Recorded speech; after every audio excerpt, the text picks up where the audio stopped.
ہم مر جاتے دنیا سے چلے جاتے ہوئے لڑتے رہتے، ابھی تو ہم زندہ ہیں اور آپ ہمارے سامنے آپس میں لڑ رہے ہیں۔ تکلیف بہت نہیں والدین کو، اگر تکلیف نہیں ہے تو کیوں کہہ رہے؟ والدین کی اصل میں تمنا، ان کی خواہش، ان کی آرزو یہی ہے کہ ہماری اولاد جو ہے نا یہ آپس میں جڑ کے رہے، اور اس طرح استاد کی خواہش بھی یہ ہوتی ہے کہ جتنے میرے شاگرد ہیں پڑھنے والی آپس میں جڑ کے رہے، مل کے رہے۔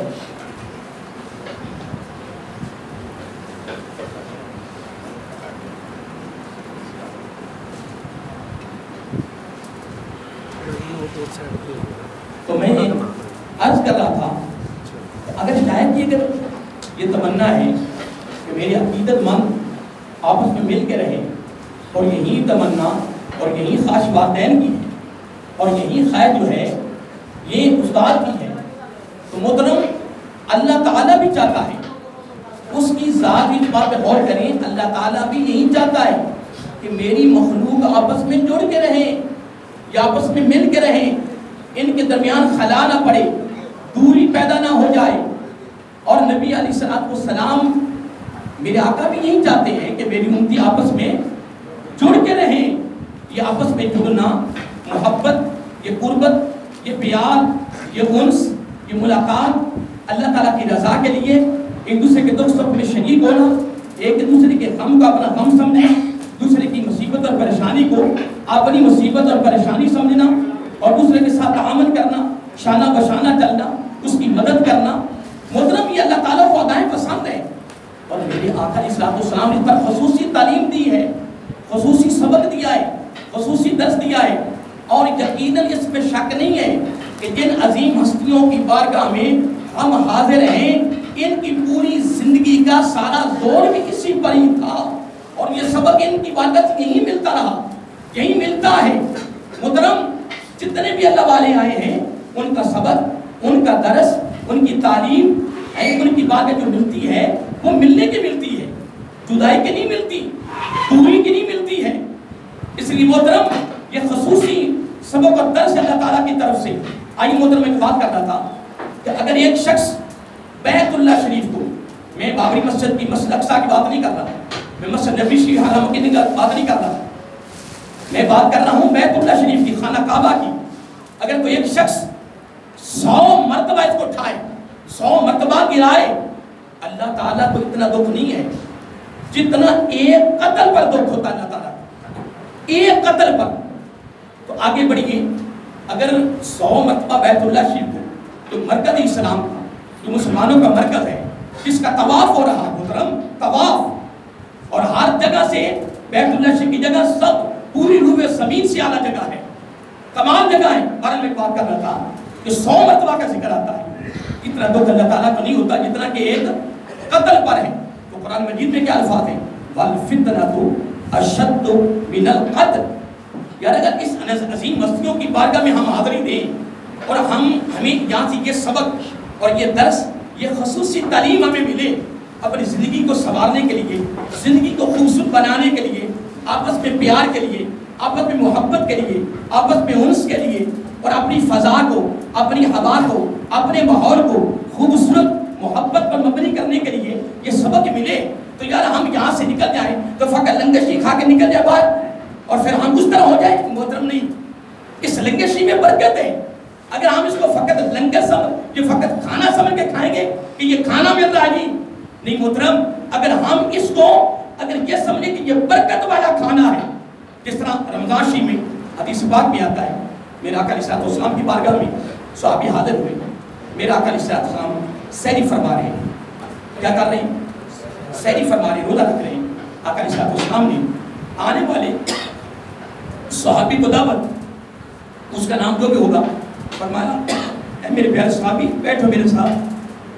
یہ نہیں فرمایا روزہ رکھو، یہ نہیں فرمایا کھانا کھاؤ، یہ نہیں فرمایا کھانا تناول فرماؤ، یہ نہیں فرمایا سحری کرو، نہیں قربان جائیں میرے آقا علیہ السلام نے یہاں بھی اپنی امت کو کیا خوبصورت تحفہ دیا ہے، کیا خوبصورت تعلیم دی ہے۔ میرے آقا علیہ السلام فرمایا بیٹھو میرے ساتھ، اور ساتھ کیا فرمایا؟ فرمایا برکت والا کھانا کھاؤ۔ یعنی اندازہ لگائیں کہ سحری کو میرے آقا علیہ السلام نے برکت والا کھانا فرمایا۔ یہ برکت والا لفظ، یہ برکت والا جملہ جو ہے یہ حدیث پاک میں مل رہا ہے. میرے آقا علیہ السلام کی زبان نبوت سے یہ خوبصورت جملہ نکلا ہے. تو اگر اب تو رمضان شریف گزر گیا، زندگی رہی تو اگر ہمیں رمضان شریف دوبارہ ملتا ہے، ہم صبح بیوی کو اٹھا رہے ہیں، بیٹی کو اٹھا رہے ہیں، گھر والوں کو اٹھا رہے ہیں، کسی دوست کو اٹھا رہے ہیں، کسی بھائی کو اٹھا رہے ہیں، تو اٹھاتے وقت ہم اٹھو جی روزہ رکھو، کوئی حرج نہیں. اس پر اعتراض ہے کہ تو کیوں کہہ رہا ہے روزہ رکھو؟ اٹھو بھائی کھانا کھا لو جی، روزہ رکھنے کا کھانا کھا لو جی، اٹھو جی سحری کر لو جی. مفہوم تو یہی چاہتا ہے نا. اگر وہ مسجد میں اعلان کرنے والا کہہ رہا ہے، وہ کیا کہہ رہا ہے جی؟ ہاں اٹھو جلدی کرو، سحری پکا لو جی، سحری کے انتظام و اہتمام کر لو جی، اٹھو جی روزہ رکھ لو جی. اعلان تو ایسے ہی ہو رہا ہے نا. اور اس میں کوئی اعتراض ہے، کوئی تنقید ہے؟ نہیں، مطلب نہیں. لیکن قربان جائیں اگر اسی جملے کو، اگر ان الفاظوں کو اگر آقا علیہ السلام کے خوبصورت لفظوں کے مطابق بیان کر دیں گے، اسی وقت میرے آقا کی ادا ہوگی اور 100 شہیدوں کا سبب نامہ اعمال ملے گا. یار کام مثلا ابھی ہم نے نکلنا ہے، یہاں پر ہی بیٹھے رہنا، اور حکم بھی یہی نہیں ہے. حکم بھی یہ نہیں ہے کہ تم مسجد میں نماز پڑھنے جاؤ تو وہیں بیٹھے رہو، ڈیرا لگا کے بیٹھے رہو. نہیں محترم، میں ایک دن پڑھا تھا کہ حضرت فاروق اعظم رضی اللہ تعالیٰ مسجد میں تشریف لائے، تو دوپہر کا وقت تھا، کوئی نماز کا وقت نہیں تھا. نوجوان بیٹھا اللہ اللہ کر رہا ہے، آپ نے پاؤں کی ٹھوکر لگائی، ایسے پاؤں کے ساتھ آپ نے فرمایا اٹھ نوجوان، یا اللہ اللہ کرنا نہیں ہے، اب یہاں سے نکل اور اللہ تعالیٰ کی مخلوق کی خدمت کر. یار یہ بات جو میں نے ابھی کی ہے نا، وہ میرے پاس علم نہیں، میرے پاس الفاظ اور کلمات اس کی تشریح کر دوں، لیکن حضرت عمر فاروق رضی اللہ تعالی عنہ نے بھی اس میں خوبصورت سبق دے دیا ہے، خوبصورت درس دیا ہے، خوبصورت تعلیم دی ہے، خوبصورت فقہ دیا ہے، خوبصورت درد دیا ہے اللہ کی مخلوق کا، خدمت کا. کیا ہم فقط ان کو فقط یہ سمجھیں کہ یہ واز ہو رہا ہے جی، یہ تقریر ہو رہی ہے، یہ خطاب ہو رہا ہے. جمعہ کے دن تو ویسے ہمارے پاس ٹائم ہی نہیں ہوتا ہے کہ 8 دن کے بعد ہم بھاگتے گئے جی، دوسری اذان ہو رہی ہے جی، وضو بھی تسلی بخش نہ ہوا جی، نماز بھی تسلی بخش نہ ہوئی، پھر بھی فرضوں کا بھی سلام نہیں پڑا، پھر اب وہ نہیں کر رہا. پتہ ہے اللہ کے بندے تو یہ ہو کیا گیا ہے. اور اگر اللہ تعالیٰ کے گھر میں سکون نہیں ہے تو دنیا کی کون سی جگہ ہے، وہ کون سا ٹھکانہ ہے کیا تجھے سکون ملنا؟ محترم اگر اللہ تعالیٰ کے گھر میں سکون نہیں ہے، اللہ والوں کی بارگاہ میں، دیکھیے ہم نے یہاں بیٹھے تو نہیں رہنا، ابھی دعا کا وقت قریب آ رہا ہے، اس کے بعد انشاءاللہ ختم شریف کا درود و سلام ہوگا، دعا ہوگی، لنگر شریف سکسی ہوں خالد دوارا پھر دعا ہو جائے گی، اس کا سب نے نکل جانا ہے. کس نے بیٹھے رہنا ہے؟ سب نے چلے جانا ہے. حکم بھی یہی ہے کہ ہم نکلو باہر جاؤ. تو میں بات کر رہا تھا کہ ابھی ہم نے نکلنا ہے جہاں سے، آپ نے نکلنا ہے، میں نے نکلنا ہے. ہاں میں بات کر رہا تھا کہ آقا علیہ السلام نے کیا فرمایا؟ فرمایا میرے ساتھ بیٹھو، برکت کا کھانا کھا لو. تو اگر ہم اس لنگر شریف کو اگر فقط یہ سمجھیں کہ یہ نہیں کوئی بات، یہ کھانا ہے، ہم نے کھانا ہے، بس یہی وجہ ہے جس کی وجہ سے ہماری زندگیاں نہیں بدل رہی. کیوں یہ ہماری زندگیاں بدل رہی؟ سید امام علی شاہ صاحب علیہ السلام، تو عقیدت مند ہو، تو محبت کرنے کا دعویٰ کرنے والا ہو، تو پیار کا دعویٰ کرنے والا ہو، پھر ہر کام تیرے سنت کے خلاف ہو جائے. نہیں، ان کی بارگاہ سے ان کی ساری زندگی میں یہ سبق نہیں ملا تھا، نہیں ان یہ سبق دیا تھا. اور آج بھی الحمدللہ وہ سماعت فرما رہے ہیں، وہ زندہ ہیں، وہ حیات ہیں، وہ الحمدللہ ہمارے اوپر کی نظریں کرم ہے. اور آج حضرت عبدالوہاب شعرانی رحمۃ اللہ تعالی باقاعدہ کتاب لکھی ہے بڑی خوبصورت، پھر انہوں نے اس کے اندر ثابت کی اللہ کے بڑے ولی گزرے ہیں، بہت بڑے امام گزرے ہیں، 1000 سے زیادہ کتابوں کے مصنف ہیں. 4 ان کی بیویاں تھی، ساری دیندار تھی، اور ایک بیوی بڑی شدید بیمار ہوگی، علاج کروانا تھا، آپ نے اجازت بھی دے دی. اب کہ نہیں میں کسی غیر سے علاج نہیں کروانا. اس طرح دنیا سے اتنے یعنی پردے والی آپ خواتین تھے، اللہ والے تھے. انہوں نے اس کتاب کے اندر درج کیا ہے کہ جب اللہ والا دنیا سے چلا جاتا ہے، اللہ کا دوست، اللہ کا ولی چلا جاتا ہے، لوگ کہتے ہیں وہ مر گیا، وہ چلا گیا. نہیں، آپ فرماتے ہیں کہ قبر میں جا کر اپنے مرید کی اسی طرح ہی تربیت کرتے ہیں جس طرح زندگی میں کرتے ہیں، اور ان کے فیض میں دگنا اضافہ ہو جاتا ہے. کیا دگنا. اور ان کا ادب کا تقاضا یہ تھا کہ جب حدیث پڑھاتے جب آپ کی ٹانگیں تھک جاتی ہے، قربان جاؤں، عقیدہ ان لوگوں سے ملا ہے، ادب ان لوگوں سے ملا ہے، محبت ان لوگوں کی صحبت سے ملی ہے، پیار ان سے، تعظیم و توقیر ان عظیم جنہی لوگوں کی بارگاہ سے ملی، لیکن پڑھے کون پڑھے؟ ان کو ٹائم ہی نہیں کسی کے پاس، خارج کرنے کا ٹائم نہیں رہا دوستوں۔ اب تو لوگ کہتے ہیں یار ادھر آ جا جلدی آ، یعنی کیا ہوا جی یار میں بڑا مصروف ہے، مجھے خارج کر، وہ خارج بھی کسی غیر سے کروا رہا۔ یہ ہمارے حالات ہیں۔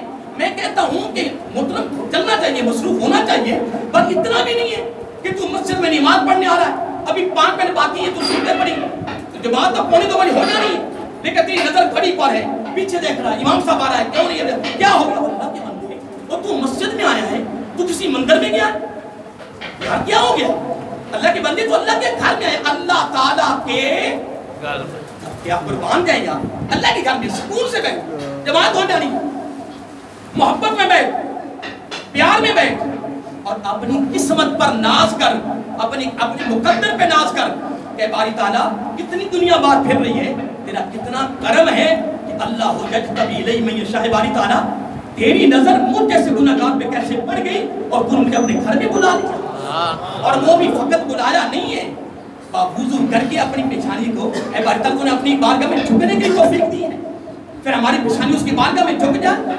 تو میں بات کر رہا تھا کہ جب ہم اس کو فقط کھانا نہیں، جب یہ برکت والا کھانا ہے، اس کی نسبت ایک ولی کامل کے ساتھ ہے، آقا حال کے شہدادوں کے ساتھ ہے، الحمدللہ ثم الحمدللہ، اس میں شک نہیں ہے، اس کا لقمہ نہیں، ایک ذرہ بھی ہمارے پیٹ کے اندر نور پیدا فرماتا، ہماری زندگیاں بدل جائیں گی۔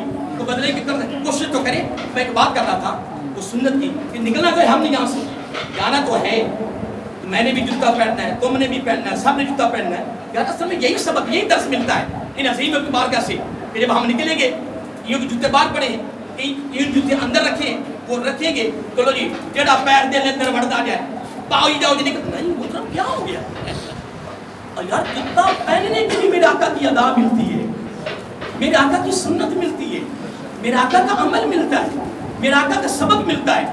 میرے آقا علیہ السلام نے جب جوتا پہننا ہے تو الٹا پاؤں جوتے میں نہیں داخل کیا، کھبا پیر داخل نہیں کیا، سیدھا پیر دایاں پاؤں جو ہے نا مبارک یہ داخل کیا ہے۔ میں کہتا ہوں غیروں نے میرے آقا علیہ السلام کی ایک ایک ادا پہ ریسرچ کی ہے، اس کے پیچھے حکمتوں کے سمندر بہ رہے ہیں، اور آج تک جس نے بھی میرے آقا علیہ السلام کی اداؤں پر، وضو پر، نماز پر، جناب کس کے سنت پہ انہوں نے ریسرچ کی ہے، کیا تاکہ کھانا کھانے کے بعد برتن کو شہادت کی انگلی سے بالکل صاف کرنے تک ریسرچ کر دی ہے، پھر وہ ریسرچ کرنے والے مسلمان ہو گئے، مسلمان ہو گئے۔ یار اس بیماری کا علاج نکال رہے تھے، یار اس کا علاج تو مسلمانوں کے نبی نے 1400 سال پہلے بیان کر دی، کب آج نہیں؟ مجھے ایک بات یاد ہے کہ میں کافی آگے چلا گیا، میں بات تو کر رہا تھا جڑنے کی، لیکن میں اس کے اندر ترتیب دیتا کافی آگے چلا گیا۔ میں ایک پڑھ رہا تھا کہ آقا علیہ السلام نے فرمایا کہ جب برتن کو کتا لگ جائے، کیا کتا لگ جائے، منہ مار جائے، تو اس کو مٹی لیں اور مٹی کے اس کو صاف کر دیں، کیونکہ آپ نے علماء سے سنا ہوگا علم سے، یا یہ جو سائنس بہت زیادہ عبور رکھتے ہیں کہ جب کتا جو ہے نا اس کے اندر بڑے جراثیم خطرناک ہوتے ہیں، بڑی عجیب سے جراثیم اس کے منہ سے نکلتے ہیں، لگا میرا آقا علیہ السلام نے فرمایا مٹی لیں اور اس برتن کو صاف کر دیں۔ اب انگریز اس پر سب کرنے لگا، اس نے کیا کیا، اس نے کتے کو لگایا، انگریز ویسے بڑے کتے رکھتے ہیں، وہ ایک بندہ کہنے لگا جی ان کو نا جانوروں سے بڑا پیار ہے، مگر کتنا پیار ہے، ابھی کمال ہے، میں کہ کیا پیار ہے، جانوروں سے پیار ہے تو پوری دنیا میں مسلمانوں کے ہر ملک میں لاکھوں کی تعداد میں انسانوں کو ختم کرتے جا رہے ہیں، پتہ ہے لوگ کہاں پھر رہے ہیں، کیا باتیں کرتے ہیں، جانوروں سے بڑا پیار ہے، جانور کا مقام زیادہ ہے یا انسان کا مقام زیادہ ہے، انسانوں کو تباہ کر رہے ہیں، قتل و غارت کر رہے ہیں، پتہ کیا کیا ہو رہا ہے، آج یہ جانوروں سے پیار، پتہ لوگ پتہ کہاں باتیں لے لیتے۔ پر ہم ایک بات کر رہا تھا، قربان جائیں، اس نے کیا کیا، کتے کو لگایا، اس نے اپنا کیمیکل استعمال کیا، جو اس نے پیدا کیا، بنایا اس نے خود، جو جراثیموں کو ختم کرتا ہے، اس نے جراثیم کو اس نے کیمیکل لگایا، چیک کیا جراثیم پھر رہے ہیں، اس نے اس سے زیادہ جو سخت تھا کیمیکل وہ استعمال کیا جو اس سے بہتر تھا، لیکن جراثیم پھر بھی پھر رہے ہیں، پھر ہائی لیول کا جو کیمیکل وہ استعمال کیا جراثیم پھر رہے ہیں. میں قربان جاؤں میرے آقا کی ایک ایک ادا کے اندر حکمتوں کے فوائد کے امت کے نفع کے لیے, امت کی سہولت کے لیے, امت کی آسانی کے لیے, امت کے سکون کے لیے سمندر بہ رہے ہیں. اللہ کے بندے آؤ تو سے میرے آقا کی اداؤں کو ادا تو کرو. پر آپ نے ایک بات کر رہا تھا, اس نے کیا کیا, اب اس کو مٹی سے نہیں دھویا, اس نے اس برتن کو دوبارہ پھر کتے سے لگایا, کتے کا منہ لگوایا تاکہ مزید جراثیم پیدا ہو. تو اس نے اتنی سی مٹی لی, اس کے بعد اس نے برتن کو صاف کیا. کس کے ساتھ؟ مٹی کے ساتھ صاف کیا. اس نے چیک کیا, ایک بھی جراثیم نہیں پھر رہا, ایک بھی جراثیم نہیں پھر رہا. کیوں؟ کہ میرے آقا علیہ السلام کی خصوصی تعلیم ہے. ابھی ادھر ریسرچ کی کہ جراثیم نہیں پھر رہا, ادھر فوراً یہ بھی اللہ کا کرم ہو جاتا ہے محترم, ورنہ بڑی دنیا چلی جاتی ہے. یہ تو کئی لوگ بالکل ضعیف العمر, ان کی ٹانگیں قبروں کے اندر ایسے داخل ہو رہی ہوتی ہیں, پھر بھی اپنی داڑھی کو منڈوا رہا ہے, پھر بھی داڑھی بھی اس طرح پھیر رہا ہے. اور کبھی تنہائی میں سوچ, کبھی خلوت میں سوچ کہ عورت کے بال کیوں نہیں آئے, تیرے بال کیوں آ گئے ہیں, ایک ہی وعدے کے تم پیدا ہوئے ہو, تیرے بال کیوں آئے نہیں. محترم قربان جائیں, یہاں بالوں کا رکھنا یہ نبی کی ادا ہے اور تیرے چہرے کی زینت ہے, تیرے چہرے کی زینت ہے, تیرے چہرے کی خوبصورتی ہے. اور عورت کے لمبے بالوں میں جو پیچھے کرتے ہیں اور کرتے ہیں, اس کے اندر اس کی زینت ہے, خوبصورتی ہے. اور آج نہ مرد کا پتہ چل رہا ہے نہ عورت کا. تو جانا سامنے سرکار کی بارگاہ میں قبر میں پہلی ملاقات آقا علیہ السلام سے ہونی ہے. کس طرح جائیں گے؟ اگر تو کہیں جی میں بڑھاپے میں جا کے یہ کام کروں گا نہیں, میں یہ داڑھی کی 2 بار رکھ لوں گا, تو تجھے پتا ہے موت کا جھٹکا کس وقت لگ سکتا ہے, کسی وقت بھی لگ سکتا ہے. اور اگر الحمدللہ یہاں سجا کر ہم سرکار کی بارگاہ میں جائیں, قربان جائیں. میں حقیقت ہے جب بھی ہم وضو کرتے ہیں تو وضو میں داڑھی کا حلال کرنا میرا آقا کی سنت ہے. کیا وضو میں 13 سنتے ہیں, 3-14 بیان کی ہیں. تو داڑھی کا حلال کرنا, دونوں ہاتھوں پاؤں کی انگلیوں کا حلال کرنا کیا ہے؟ سنت ہے. کیا ہے؟ سنت ہے. تو جب بھی حقیقت وضو کرتے ہیں, حلال کرتے ہیں, تو منہ سے ایک ہی جملہ نکلتا ہے, الحمدللہ الحمدللہ. اے باری تعالیٰ تیری اتنی نظر کرم اور خصوصی مہربانی ہے کہ آقا کی ادا کو ادا کرنے کی توفیق دے رہا. تو اگر ہمارے ہاتھ میں وضو کے دوران اگر مسواک آ جائے تو پھر تو خدا کی قسم میں کہتا ہوں دنیا بدل جاتی ہے. کہ باری تعالیٰ یہ وضو کے میں آقا کی اس ادا کو ادا کرنے کی مولا تو کیسے توفیق دے رہا ہے, جب کہ آقا علیہ السلام نے فرمایا اے میرے امتی لکڑی نہ سمجھ, میری سنت سمجھ, تیرے لیے میرے رب نے 70 فوائد رکھے سے لکڑی. کتنے؟ تو میں یعنی سنت پر عمل کرتا تھا, باقی چلا گیا. تو میں عرض کر رہا تھا, میں یہاں اینڈ کرنے لگوں کو ساتھ کا ٹائم ہو چکا ہے, میں ختم اسلام شروع ہونا ہے. آخری جملہ سن لیں, ابھی یہ میرا موضوع چل رہا ہے. اللہ تعالیٰ یہی چاہتا ہے کہ میری مخلوق آپس میں جڑ جائے. آقا چاہتے ہیں میری مخلوق, میری امتی جڑ جائیں. اگر خانے کعبے کو 100 مرتبہ ٹھانے پہ اتنا دکھ نہ ہو جتنا کہ ایک قتل پہ دکھ ہے, تو قرآن کیا فرما رہا ہے, وَالْفِتْنَةُ أَشَدُّ مِنَ الْقَتْلِ. اب فتنہ قتل سے بھی سخت ہے. اور ہمیں حکم یہ ہے کہ رشتوں کو جوڑنا, قائم رکھنا, پھر ان کا خاص خیال رکھنا. یہ 3 جملے اپنے دامن میں رکھ لیں. رشتوں کو جوڑنا, پھر اسے قائم رکھنے کی کوشش کرنا, پھر ان کا خاص خیال رکھنا کہ جدا تو نہیں ہو گئے. یہ اس کی ترغیب ہے. اور ترغیب کیا ہے؟ اللہ تعالیٰ معاف کرے, رشتوں کا توڑنا, پھر ان کا لحاظ نہ رکھنا, پھر تماشا دیکھنا, پھر تماشا دیکھ کر یہ لڑے ہوئے آپس میں نہیں. محترم آئیے, حکم یہی ہے انما المؤمنون اخوۃ. اللہ تعالیٰ فرما رہا جو میں کہہ رہا ہوں یہ بات اسی طرح ہی ہے کہ پوری دنیا کے اہل ایمان آپس میں بھائی ہیں. مولا تو پھر ہمیں حکم کیا ہے؟ اللہ فرماتا ہے فاصلحوا بین اخویکم. میری طرف سے حکم ہے کہ جب دو بھائیوں کو جدا دیکھو, خلا دیکھو, دوری دیکھو, تو میں تمہیں حکم کر لوں کہ مجھے پسند ہے, یہ مجھے پسند ہے. مولا کیا فرمایا؟ فاصلحوا بین اخویکم. دونوں بھائیوں کے درمیان میں سے یہ خلا, یہ لڑائی, یہ جھگڑا, اس کو ختم کر کے دونوں کو ملا دو. مولا پھر فرمایا واتقوا اللہ. یہی تو ڈرنے کا خوبصورت عمل ہے. مولا پھر فرمایا لعلکم ترحمون. تو یہ کام کرتا جا, میری رحمت کا تیرے پر نزول ہوتا رہے. اللہ تعالیٰ ہمیں یہ بھی موضوع چلے گا. ابھی ابھی تو میں نے اس پر تھوڑا سا خاص کیا ہے کہ بڑا خوبصورت موضوع ہے جڑنے کا، ملانے کا. آگے اس کی بڑی بہت زیادہ حدیثیں آ رہی ہیں، بڑی خوبصورت باتیں آ رہی ہیں. اللہ والوں کی بارگاہ سے، اللہ تعالیٰ کی ولیوں کی بارگاہ سے سب کو ایک ہی سبق ملا ہے، کیا؟ جڑ جاؤ، مل جاؤ، پیار، محبت، قربت. اللہ تعالیٰ ہم سب کو ان عظیم ہستیوں کے نقش قدم پر چلنے کی توفیق عطا فرمائے.